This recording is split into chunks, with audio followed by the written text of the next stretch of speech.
ये तीनों यहाँ आ जाते हैं इतने बड़े शहर को यहाँ से महसूस करने के लिए। तीनों में अच्छी भली बात चल रही थी, फिर सोलू की बात उठती है और हन को फिर से गुस्सा आ जाता है।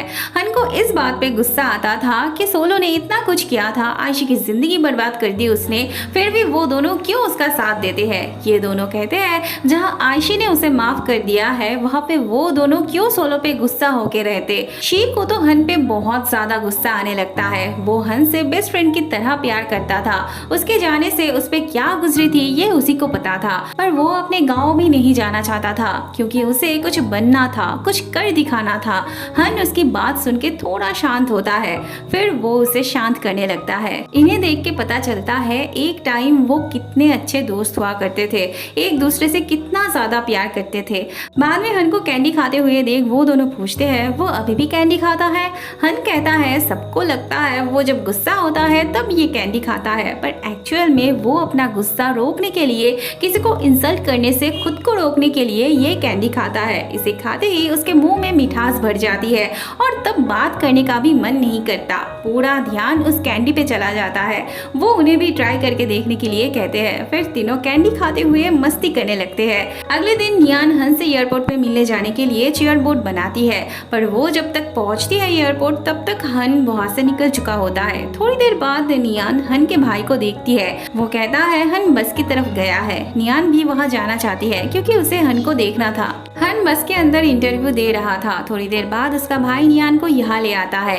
वो सब नियान को अंदर आके बैठने के लिए कहते हैं। हन नियान के ड्रेस को लेके बात करने लगता है तो नियान बड़े आसानी से कहने लगती है आगे से वो कह दिया करे उसे कैसे ड्रेस पहनना चाहिए, वो वैसे ही पहनने की कोशिश करेगी। नियान तो कैजुअली कह देती है, पर हन को लेके बाकी दो मजाक करने लगते हैं।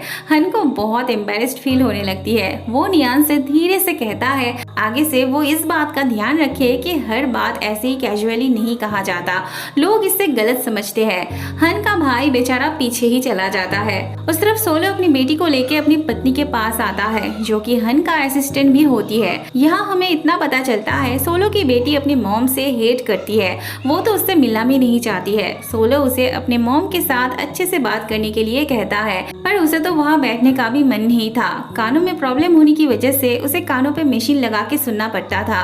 उसके पापा उसके मॉम के लिए बात कर रहा था, इसलिए वो मशीन खोल के पानी के ग्लास में डुबो के दूर जाके बैठती है। उस तरफ सब क्लब हाउस चले आते हैं। नियान भी उनके पीछे पीछे पीछे पीछे चली आती है। वो सब अंदर चले जाते हैं, पर नियान को मौका ही नहीं मिलता आगे जाने की, और ऊपर से हन भी उसे अंदर आने के लिए नहीं पूछता। नियान को समझ में नहीं आ रहा था अब उसे क्या करना चाहिए। वो बाहर ही ऐसे खड़ी रहती है। फिर हन उसे अंदर बुलाता है। नियान अंदर आके चारों तरफ देख के हैरान होने लगती है।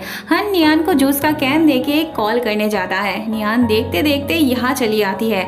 यहाँ आके वो और भी ज्यादा हैरान होने लगती है। अब एक बच्ची अगर बच्चों जैसी हरकत नहीं करेगी तो कौन करेगा, पर ये हरकत उसके एम्बैरेसिंग का कारण बन जाती है। नियान चुपके से हन का फोटो लेने लगती है, पर हन को बार बार पता चल जाता है। वो उसे फोटो डिलीट करने के लिए वीचैट पे मैसेज भेजता है।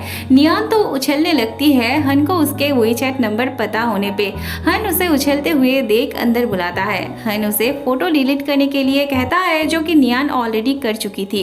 नियान की दोस्त एक वॉइस मैसेज भेजी होती है जो नियान से गलती से चल जाती है। उसमें वो हन के बारे में ही कह रही होती है। नियान इतनी नर्वस होती है कि उससे वो वॉइस रिकॉर्डिंग बंद ही नहीं हो रही थी। हन मीटिंग में बिजी होता है और नियान चारों तरफ देखते देखते कब टेबल पे सो गई होती है। मीटिंग खत्म करके हन सबको एक साथ खाने पे बुलाता है। बाद में वो सब गेम से रिलेटेड एक सॉफ्टवेयर के बारे में बात कर रहे होते हैं। नियान की स्टडी भी सॉफ्टवेयर के ऊपर ही होती है, तो वो उनकी हेल्प करना चाहती है, पर नियान की हेल्प करने की मतलब होती है उनके कछुए जैसे काम को खरगोश की तरह कर देना, और वो सब कछुए बने रहने में ही खुश थे, तो वो सब नियान को मना करते हैं। बाद में नियान हन की तरफ देखती ही जाती है तो हन को लग रहा होता है नियान को उसकी कैंडी चाहिए।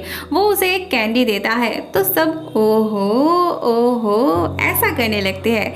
नियान बड़ी खुश हो रही होती है। बाद में हन नियान को गाड़ी में बिठा के ड्राइवर से उसे सही सलामत यूनिवर्सिटी छोड़ के आने के लिए कहता है। दूर से देखा जाए तो नियान एक चिपकू लड़की जैसे बिहेव कर रही थी, मतलब अपने आप को हन की जिंदगी का एक इम्पोर्टेंट पर्सन समझना, पर पास से देखो तो नियान की खुद से अपने आप को हन का गर्लफ्रेंड समझने वाली बात हन को बहुत खुशी दे रही थी। नियान जो भी करती थी जैसे भी करती थी हन को अच्छा लगता था। या फिर कह सकते हैं हन के मुंह से ना बोली बात नियान समझ लेती थी। नियान रात भर बैठे बैठे वो गेमिंग रिलेटेड सॉफ्टवेयर बनाती है। सोलो को कहीं काम से जाना पड़ता है तो इसीलिए उसकी बेटी को उसके मॉम के पास रख के जाता है। उसकी एटीट्यूड देख के हन उसे टीज करने लगता है, ये कहते हुए कि उसके पापा ने उसे सिखाया नहीं कि बड़ों से कैसे बात करना चाहिए। अब बेटी अपने पापा के बारे में जरा सा भी बुरा भला नहीं सुन सकती थी। वो हन से झगड़ा करने लगती है। उसकी मॉम उसे अम्यूजमेंट पार्क ले जाने की बात करती है तो वो नहीं जाना चाहती है। बाद में वो कहती है अगर हन उनके साथ जाएगा तो वो जाएगी। नियान हन के पास आती है सॉफ्टवेयर वाली बात करने तो हन उसे भी चलने के लिए कहता है। नियान को उनके साथ जाने में थोड़ा अजीब लग रहा होता है तो हन कहता है उसे बच्चे पसंद है ना, तो वो उसी को रीजन बना के चल सकती है।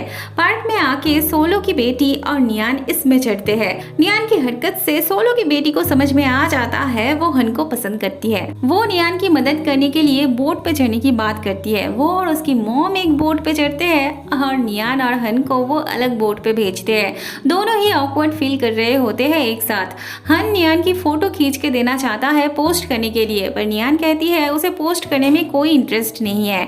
फिर नियान उसकी फोटो खींच के देना चाहती है पर हन को तो ये सब और भी ज्यादा पसंद नहीं था।